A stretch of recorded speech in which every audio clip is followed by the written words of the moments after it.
नमस्कार, कशा आहात सगळे? तर पुन्हा एकदा आपलं स्वागत आहे पायल रेसिपीजमध्ये। आज आपण दिवाळी स्पेशल तिसरी रेसिपी बनवणार आहोत, ती म्हणजे बेसन पिठाचे लाडू, अगदी मऊ आणि लुसलुशीत। तर ते कसे बनवायचे चला आपण बघूया। त्यासाठी मी इथे 1 कप बेसन पीठ घेतलेला आहे, 250 ग्रॅम एवढं। तर याला आता पुढे आपल्याला काय करायचं आहे ते आपण बघूया।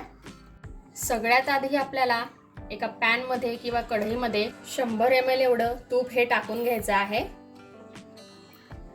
आणि मी इथे साजूक तुपाचा वापर केलेला आहे, तुम्ही वनस्पती घी वापरलं तरी चालेल, पण साजूक तुपामुळे लाडू जे आहेत ते अगदी छान तयार होतात चवीला। आता जे बेसन पीठ आपण घेतलेलं होतं 1 कप, ते आपल्याला यामध्ये टाकायचं आहे। गॅसचा जो फ्लेम आहे तो अगदी लो ठेवायचा आहे आणि लो फ्लेम वरती आपल्याला बेसन पीठ हे छान असं भाजून घ्यायचं आहे तुपावरती।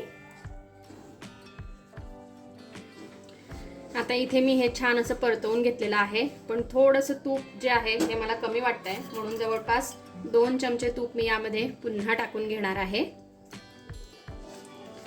आणि आजची जी आपली रेसिपी आहे ती अगदी झटपट तयार होणारी आहे। तुम्हाला जर का आजची रेसिपी आवडली तर चॅनलला सबस्क्राइब करा आणि अशाच छान छान दिवाळी स्पेशल रेसिपीज बघत राहा, शेअर करा आणि लाईक करायला विसरू नका। आता बघा, हे मी पुन्हा छान असं मिक्स करून घेतलेलं आहे। जोपर्यंत बेसन पिठाला छान असा सुगंध येत नाही तोपर्यंत आपल्याला हे छान असं भाजून घ्यायचं आहे, अगदी लो फ्लेम वरती। आता हे मी छान असं परतवून घेतलेलं आहे, असंच आपल्याला याला करून घ्यायचं आहे। अजून 2-3 सेकंद मी याला परतवून घेणार आहे। त्याआधी आपण यामध्ये इलायचीची पावडर टाकून घेऊ आणि हिला सुद्धा आपण छान अशी मिक्स करून घेऊ यामध्ये। तुम्हाला आवडत असेल तर तुम्ही यामध्ये ड्रायफ्रूट्स सुद्धा ॲड करू शकता, नसेल तरीही काही हरकत नाही, असेच हे भरपूर छान लागतात। तर हे मी छान असं परतवून घेतलेलं आहे। याला बघा, तूप सुद्धा हलकसं सुटलेलं आहे। आता हे आपण एका ताटामध्ये काढून घेऊ आणि हलकं थंड करून घेऊ। आता हे बऱ्यापैकी कोमट झालेलं आहे, यामध्ये आपल्याला टाकायची आहे साखर। तर इथे मी साखर बारीक करून घेतलेली आहे, अर्धा कप, जेवढं आपण बेसन पीठ घेतलेलं होतं त्याच्या अर्ध। आता ही साखर आपण यामध्ये ॲड करून घेऊ। हे आपल्याला छान असं मिक्स करून घ्यायचं आहे। बेसन पीठ जे आहे हे थोडं कोमट आहे, म्हणून मी आधी चमच्याच्या साहाय्याने याला मिक्स करून घेणार आहे, नंतर आपण छान हाताने मिक्स करूया। आता हे बऱ्यापैकी थंड झालेलं आहे। अशा प्रकारे आपल्याला वाटी किंवा पेला घ्यायचा आहे आणि हे छान असं स्मॅश करून घ्यायचं आहे। आणि स्मॅश करताना बघा, याला छान असं तूप सुटतं, असंच आपल्याला हे करायचं आहे। जितकं तुम्ही याला स्मॅश करणार अशा प्रकारे, तितका जो आपला लाडू आहे हा छान असा मऊ लुसलुशीत आणि सॉफ्ट तयार होतो। आणि आजची जशी आपली रेसिपी दिवाळी स्पेशल आहे, अशाच छान छान दिवाळी स्पेशल रेसिपीज तुम्हाला बघायच्या असतील तर आय बटनवर जा, तिथे मी बाकीच्या रेसिपीज सुद्धा देणार आहे। तर त्या तुम्ही बघा, म्हणजे या दिवाळीला नवनवीन रेसिपीज तुम्ही घरी ट्राय करा आणि कशा झाल्यात ते मला कमेंटमध्ये कळवा।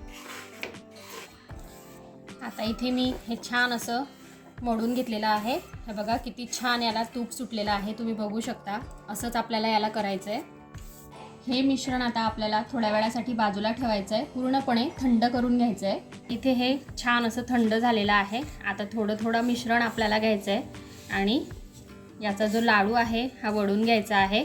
आपल्याला ज्या आकारामध्ये छोटा किंवा मोठा लाडू बनवायचा असेल त्यानुसार आपण मिश्रण हे घेऊ शकतो आणि छान मस्तपैकी याला आपल्याला लाडूचा शेप देऊन घ्यायचा आहे। बघा किती सुंदर इथे आपला बेसनाचा जो लाडू आहे हा तयार झालेला आहे। असेच आपण बाकीचे सुद्धा तयार करून घेऊ।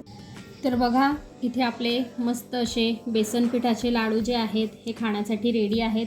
अगदी सॉफ्ट आणि मस्त झालेले आहेत, तुम्ही बघू शकता। हातात घेतल्यानंतर तुम्हाला कळतच असेल किती सॉफ्ट आणि छान झालेले आहेत ते। यावर तुम्ही गार्निशिंग करू शकता काजू बदामने, तुम्हाला आवडत असेल तर। जसं की मी तुम्हाला आधीच सांगितलं, याला काहीही जरी नाही लावलं तरीही खूप छान लागतात। तुम्ही एक वेळेस नक्की ट्राय करा आणि कशी वाटली रेसिपी ते मला कमेंटमध्ये नक्की कळवा। आपण भेटूया अशाच एका छानशा रेसिपीसोबत नेक्स्ट व्हिडिओमध्ये।